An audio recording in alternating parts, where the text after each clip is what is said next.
Hi అండి. ఇప్పుడు మనం వెంకటరమణ కట్టు గాజులు అండ్ జ్యువెలరీస్ లో ఉన్నామండి. ఈ స్టోర్ వచ్చేటోడికి Secunderabad General Bazaar Ujjaini Mahankali temple కమాన్ పక్కకు ఉంటుంది.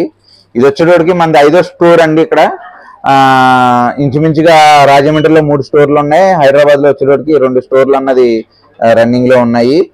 ఈ స్టోర్ వచ్చేటోడికి ప్రత్యేకత ఏంటి అని అంటే, ఇది ఒక 2 months బ్యాకే మనం ఇది ఓపెన్ చేయడం జరిగింది.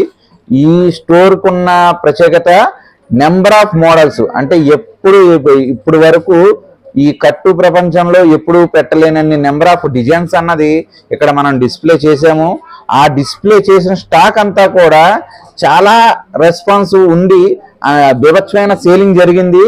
ఆ ఒక హ్యాపీనెస్ నే కాదు, అలాగే ఇలాంటి స్టోర్ ఒకటి ఉంది అనేసి మొత్తం ఇంకా మిగతా ప్రజానికానికి కూడా తెలియజేయడం కోసమే ఈ వీడియోని అన్నది చేయటం చేస్తున్నాము. మా కాన్సెప్ట్ వచ్చేటోడికి షీటెడ్ గోల్డ్, అంటే పైన 24 క్యారెట్ షీట్ వచ్చి లోపల వచ్చేటోడికి కాపర్ వస్తుందండి.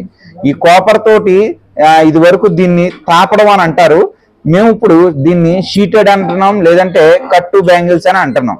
ఈ కట్టు గాజులు జ్యువెలరీస్ లో ఏవైతే ఉంటాయో మీకు ముక్కు పొడక నుంచి వడ్డానం వరకు ప్రతి వస్తువు కూడా ఈ షీటెడ్ జ్యువెలరీలో తయారయ్యే అవకాశం ఉంది. అంటే ఇంచుమించుగా ఒక 8 గ్రాములు 9 గ్రాములు అయ్యే గొలుసుని 1 గ్రాము 500లోనే తయారు చేయటం, ఒక 100 గ్రామ్ అయ్యే హారాన్ని 20-22 గ్రాముల్లోనే తయారు చేయటం, ఒక 50 గ్రాములు 40 గ్రాములు అయ్యే నెక్లెస్ ని కేవలం 10 గ్రాముల్లోనే తయారు చేయటం, ఈ 4 బ్యాంగిల్స్ ని ఒక 50 గ్రాములు అయితే వాటిని కేవలం ఒక 5 గ్రాముల తూకంలోనే తయారు చేయటమే మరి ఇక్కడ ఈ స్టోర్ కున్న ప్రత్యేకత. ఈ స్టోర్ లో ఇక్కడ ఉన్న డిజైన్సే కాకుండా మీకు ఎలాంటి డిజైన్లు మీరు చూసినా, వేరే కార్పొరేట్ కంపెనీలో ఎలాంటి మోడల్స్ మీరు చూసినా సేమ్ అయ్యే మోడల్స్ ని మనం ఇక్కడ తక్కువ తూకంలో తయారు చేసుకునే ప్రక్రియ మనకి ఈ స్టోర్కు ఉంది. అంటే ఫర్ సపోజ్ మీరు ఎక్కడైనా ఒక 100 గ్రామ్ ఐటమ్ చూసారనుకోండి, దాని పిక్ ఉందనంటే అదే ఐటమ్ ని మనం ఇక్కడ కేవలం 20 గ్రాముల్లోనే తయారు చేసేసుకోవచ్చు. ఆ యొక్క కాన్సెప్ట్ ఉంది కాబట్టి ఈ స్టోరు ఎంత సూపర్ డూపర్ హిట్ అయింది.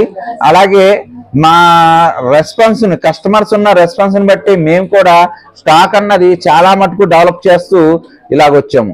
ఇందులో మనకి రెగ్యులర్ గా వాడుకుండే ఐటమ్స్, చైన్స్ కానీ, రెగ్యులర్ గా వాడుకుండే గాజులు కానీ, అలాగే రెగ్యులర్ గా వాడుకుండే బ్లాక్ బీడ్స్ కి మాత్రం పెద్దపేట వేసి వాటిని నెంబర్ ఆఫ్ డిజైన్స్ ని మనం ఇక్కడ సబ్మిట్ చేయడం అన్నది చేసాం, డిస్ప్లే చేయడం అన్నది చేసాం. 100 గ్రామ్స్ ఏదైతే మీరు ఒక ఐటమ్ తీసుకుంటున్నారో, ఒక నక్లిస్ లేదా ఒక హారం, ఒక లాంచ్ చైన్ అనుకోండి, ఒక మోడల్ మీరు పట్టుకెళ్ళి ఏ స్టోర్లో అయినా సరే ఈ మోడల్ చెయ్యాలి, ఎంత అవుతుంది, మీరు విఏ ఎంత వేస్తున్నారు, దీని స్టోన్ కాస్ట్ ఎంత వేస్తున్నారు, దీనికి బీడ్స్ ఉంటే దీని బీడ్స్ ఎంత వేస్తున్నారు అన్నది ఎస్టిమేషన్ వేసుకుంటే ఏమవుతుంది అంటే అప్రాక్సిమేట్ గా ఇలాంటి కొంత డిజైనింగ్ ఐటమ్ ఏదైతే ఉంటుందో 18 to 28 మధ్యలో వీళ్ళ పర్సంటేజీలు ఉన్నాయి. ఏ మాల్స్ అయినా లేదంటే చిన్న సైజ్ షాపుల్లో అయినా సరే 18 to 28 వరకు ఉన్నాయి మార్జిన్స్ అన్ని. అంటే ఫర్ సపోజ్ మనం స్టార్టింగ్ ఇది 18 గ్రాముల వరకే చూసుకున్నాం, అంటే 18% అంటే 100 గ్రాముల దగ్గర 18 గ్రాములు వేస్టేజ్, 18 గ్రాములు వేస్టేజ్ ఇవ్వాలి. అలాగే స్టోన్స్ కి, బీడ్స్ కి దగ్గరగా ఒక 50 నుంచి 60,000 స్టోన్స్ కి కూడా ఛార్జెస్ అయ్యే ప్రక్రియ ఉంది. మీరు 18 గ్రాములు పెడుతున్నారు, అలాగే ఇది ఒక 60,000 రూపాయలు డబ్బులు పెడుతున్నారు. ఇక్కడ ఏం చేస్తున్నాం, అదే ఐటమ్ ని మేము 20 గ్రాముల్లో తీసుకుని వచ్చాము. 20 గ్రాముల్లో తీసుకొచ్చి ఆ 20 గ్రాముల్లోనే ఇంక్లూడింగ్ బీడ్స్ ఇస్తున్నాము, ఇంక్లూడింగ్ స్టోన్స్ ఇస్తున్నాము. రిటర్న్ వెయిట్ ఏదైతే ఉందో 10 నుంచి 11 గ్రాములకి మీకు రిటర్న్ ఇస్తున్నాము. మీరు 916 కూడా 100 గ్రామ్ మీరు ఒక హారం మీరు చేయించుకుంటే రిమైనింగ్ ఒక 4 సంవత్సరాల తర్వాత లేదా 1 సంవత్సరం తర్వాత కరిగేసినా సరే ఖచ్చితంగా ఒక 1/2 గ్రామ్ ఎంతైనా మీకు ఆ కరుగుదలలో పోయిందనైనా చెప్తారు కనీసం.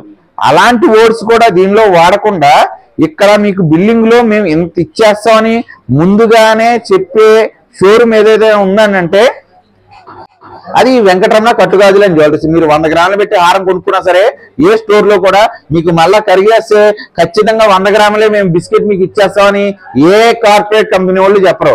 కరిగితే ఎంత, అలాగే మీరు ఎంత బంగారం అయితే ఉందో అంతా మీకు వస్తుంది అని అంటారు.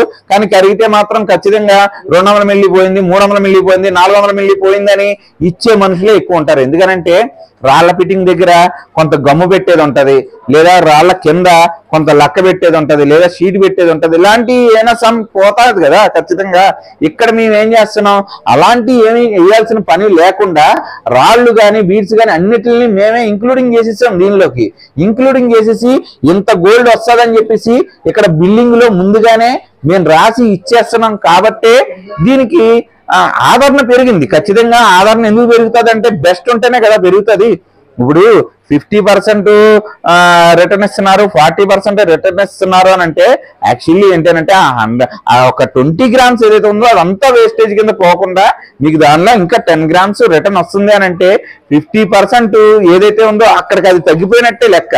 కానీ ఆ 50% కూడా ఇక్కడ కవర్ అయ్యే విధానం ఏ రకంగా ఉందనంటే ఇవాళ రేటు ప్రకారం 7,500 రూపాయల రేటు ఉందనంటే మీరు ఇంకొక 8 ఏళ్ళు పోయిందనంటే ఖచ్చితంగా మళ్ళీ 15,000 అయిపోద్ది. ఈ ఐటమ్స్ ఖచ్చితంగా 5-6 సంవత్సరాల పైనే డైలీ వాడే ఐటమ్స్ అయితే 5-6 సంవత్సరాలు వాడతారు. లైఫ్ టైం వాడే ఐటమ్స్ అయితే ఇంచుమించుగా 10-15 సంవత్సరాల పైనే వాడతారు. మోడల్ బోర్ కొట్టి మాత్రం మార్చాల్సి వస్తుంది. సరే మనం రెగ్యులర్ గా వాడేసుకున్నాం, ఒక 4-5 ఇయర్స్ వాడుకున్న తర్వాత రిటర్న్ ఇచ్చామనంటే అక్కడ పెరిగిన ధర వచ్చే అవకాశం ఉంది. కాబట్టి ఇంచుమించుగా అప్పుడు రేటు 15,000 అయిందనంటే లేదా 12,000 అయిందనంటే మీరు ఎంత పెట్టుకొనుక్కున్నారో అంతా వచ్చేసే ప్రక్రియ ఉంది. ఇక్కడ లాస్ అయ్యేది లేదు, ఖచ్చితంగా బెనిఫిట్లు ఉంది. కాబట్టే కదా మనం ఈ స్టోర్ లో స్టాక్ అన్నది మనం పెంచుకుంటూ వెళ్తున్నాం. అలాగే స్టోర్స్ ను కూడా పెంచుకుంటూ పోతున్నాం. ఎందుకు పెరుగుతుంది? ఖచ్చితంగా డిమాండింగ్ ఉంటేనే కదా పెరుగుతుంది. నేను చాలా వీడియోస్ లో చెప్పడం జరిగింది, మళ్ళీ చెప్తున్నా. ఖచ్చితంగా ఇలాంటి షీటెడ్ జ్యువెలరీ కొనాలంటే అది ప్రాపర్ గా స్టోర్ ఎన్నాళ్ళ నుంచి ఉంది, వాళ్ళ మ్యానుఫ్యాక్చరింగ్ వాళ్ళ సొంతంగా కాదా, లేదంటే వాళ్ళ మ్యానుఫ్యాక్చరింగ్ ఉందా లేదా, ఉంటే అది ఎక్కడ ఉంది, వాళ్ళు ఆ మ్యానుఫ్యాక్చరింగ్ అయినా లేదంటే ఆ స్టోర్స్ అయినా వాళ్ళ ఓన్ ప్రాపర్టీస్ తో ఉన్నాయా లేకపోతే కేవలం రెంట్ కొండి తీసుకుంటున్నారా. అలాగే వాళ్ళ బిల్డింగ్ ఏదైతే ఉందో మ్యానేటరీగా ఉందా లేదంటే సిస్టమేటిక్ గా బిల్ ఉందా. ఇలాగా మనం ఇన్ని వేల రూపాయలు పెట్టి ఒక వస్తువు కొంటున్నాం. ఇప్పుడు 5 గ్రామ్స్ అని అంటే ఇంచుమించుగా ఒక 35,000 దాకా ఇవాళ రేట్ ఉంది. అంత రేట్ పెట్టి మనం కొనుక్కుంటున్నప్పుడు వాళ్ళ ప్రాపర్ కంపెనీ ఉందా లేదా, ఎక్కడైనా దాని మ్యానుఫ్యాక్చరింగ్ ఉందా లేదా, ఇది ఎన్ని సంవత్సరాల నుంచి వీళ్ళు రన్నింగ్ లో ఉన్నారు, అలాగే బిల్లు మ్యానేటరీగా ఇస్తున్నారా సిస్టమేటిక్ బిల్ ఇస్తున్నారా, సిస్టమేటిక్ బిల్లులో జిఎస్టీ అన్నది పక్కగా రన్నింగ్ లో ఉందా లేదా, ఆ జిఎస్టీ కూడా బతికుందా లేకపోతే పాత ఏదైనా పనికిరాని జిఎస్టీ వాడుతున్నారా. ఇవన్నీ కూడా ఒక్క డేలో లేదంటే ఒక 1 అవర్ లో కొంచెం ఎంక్వైరీ చేసుకొని స్టాక్ తీసుకోవాలని ఖచ్చితంగా చెప్తున్నాను. లేదంటే తక్కువ తోకల్లా దొరుకుతుందనో లేదనంటే దగ్గరగా షాప్ ఏదో ఉంది కదా అనో వాళ్ళు కొనుక్కుంటున్నారు. ఆ కొనుక్కున్నవి మళ్ళా రిటర్న్ ఇవ్వాలి అనంటే ఎక్కడికి పట్టుకెళ్ళి ఇవ్వాలో తెలియని పరిస్థితి అయిపోయింది. ఎందుకనంటే వాళ్ళు కొంటున్నారు, ఆ షాప్ మళ్ళా ఒక 2 ఇయర్స్కో 3 ఇయర్స్కో వాళ్ళు ఉండట్లేదు. ఇలాగా బయట అన్నోన్ పర్సన్స్ దగ్గర ఎట్టి పరిస్థితుల్లోనూ షీటెడ్ జ్యువెలరీ అన్నది కొనకండి. మీకు నమ్మకం ఉన్న చోట లేదా వాళ్ళు ఆ స్టోర్ లాంటి వాళ్ళకి గ్యారంటీ ఇచ్చే వాళ్ళ దగ్గర మాత్రమే కొనండి. ఇప్పుడు ఫర్ సపోజ్ ఈ ఏరియాలో మనకి దగ్గరగా 12 సంవత్సరాల నుంచి ఒక స్టోర్ నడుస్తుంది. ఈ పక్క షాప్ వాళ్ళు ఆ పక్క షాప్ వాళ్ళు ఏమండి ఈ స్టోర్ ఎన్నాళ్ళ నుంచి ఉంది అని అంటే వాళ్ళు చెప్పే పరిస్థితిలో ఉంటారు. ఈ స్టోర్ ఇంచుమించుగా 10 ఏళ్ళ నుంచి ఉందండో లేకపోతే ఈ స్టోర్ మొన్ననే పెట్టారండానో ఇలాగా ఒక కాన్సెప్ట్ చెప్పేది ఉంటది. ఇప్పుడు మనం 916 అన్ని లక్షల రూపాయలు పెట్టి కొనే పరిస్థితి లేదు కాబట్టి షీటెడ్ లోకి వెళ్తున్నాం. ఈ షీటెడ్ లోకి కూడా తక్కువ కాదు పేమెంట్, అది 5-6 లక్షలు అయితే ఇది 50-60 వేలు దగ్గరగా అవుతుంది కదా. ఈ 50-60 వేల రూపాయలు కూడా మనకి విలువైన డబ్బే. ఈ డబ్బునైనా మనం పాడు చేసుకోకుండా మనం ఉండాలి అని అంటే ఖచ్చితంగా ఎంక్వైరీ అన్నది చెయ్యాలి. అది గూగుల్లోనో లేకపోతే వాళ్ళ రీల్స్ లోనో లేదా వాళ్ళ ఛానల్స్ లోనో, ఇవే కాకుండా ఆ ప్రాపర్ గా ఉన్న స్టోర్ ఉన్న ఏరియాలో కానీ లేదంటే వాళ్ళ మ్యానుఫ్యాక్చరింగ్ ఏదైనా పబ్లిక్ గా పెట్టారా లేదా అన్నది కొంచెం వివరణ తెలుసుకొని ఇలాంటి పర్చేసులు చేస్తే బెటర్ అన్నది నా అభిప్రాయం.